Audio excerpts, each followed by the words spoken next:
उस दे बारे शैतान ने उन्हां नूं गुमराह कर दिता। फ़अख़रजहुमा मिम्मा काना फ़ी, फ़अख़रजहुमा ते उन्हां नूं कढवा दिता, मिम्मा काना फ़ी जिहदे विच वो आए, यानी जन्नत विचों।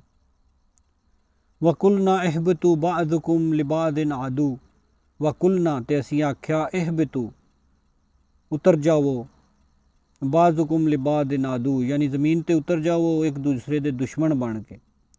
वलकुम फ़िल अर्दी मुस्तक़र्रुम व मताउन इलाहीन, वलकुम ते तुहाडे वास्ते होवेदा, फिल अर्दी ज़मीन दे विच, मुस्तक़र्रुम व मता खाण पीण दा समान, रहण दा समान, इलाहीन एक वक्ते मुकर्रर तक, यानी तुहाडे वास्ते एक वक्ते मुकर्रर तक ज़मीन दे विच खाण पीण दा रहण दा समान होवेदा।